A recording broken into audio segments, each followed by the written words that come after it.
Good morning guys sa mga driver dyan. Driver, rider. Nahuli kayo pero hindi nyo dala yung lisensya nyo. Kumbaga nakalimutan nyo. Walang problema yan guys. Basta may internet ka lang. Ito, tuturo ko sa inyo. Nabasa ko pa ito eh. Tapos tinay ko kung sakto ba. Nang matry ko siya, tama nga. Dapat may internet ka. Tapos may Google. Kasi pag mahuli ka, hindi mo dala yung lisensya mo, pumunta ka lang sa My Google. Yan. Tapos, nasa Google ka na, i-type mo LTMS portal. Kung may LTMS portal ka na, updated ka, nakalagin ka, nakaregister ka, i-click mo lang yung LTMS portal. Tapos, kung baguhan ka pa, mag-sign in ka dyan.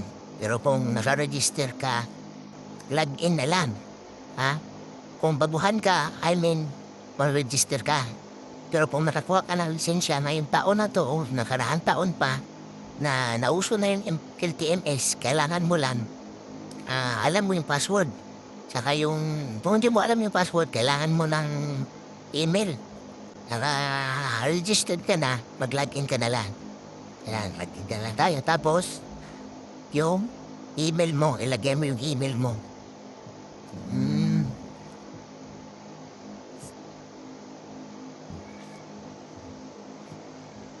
Email mo ha.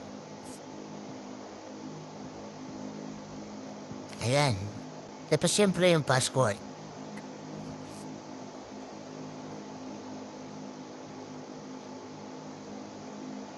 Type natin yung password.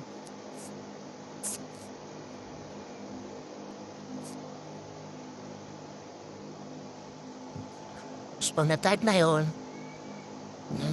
remember yung share mo na lang para hindi ka na mag-type na mag-type. Sign in. Yan. Ayan, naka-sign in na tayo. Yan o, may nakatatak dyan. Welcome. Diba?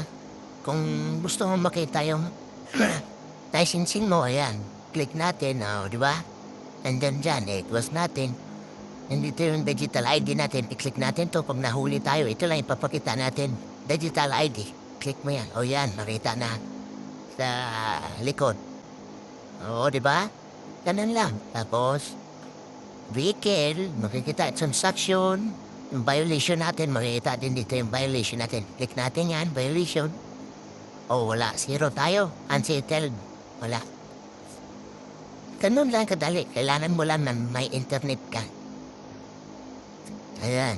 Documents, profile. Ganun lang kadali guys. Sana i-share nyo to. Kasi nabasa ko lang to. Mas try kong i-video. I-share nyo sa iba para malaman nila. Kung pwede lang. Mapalimutan yung ID mo kasi nagmamadali ka. Tapos nahuli ka sa daan. Ito na lang gawin nyo. Kailangan nyo lang may internet at makaregistered ka sa LTMS portal. Yun lang. Salamat.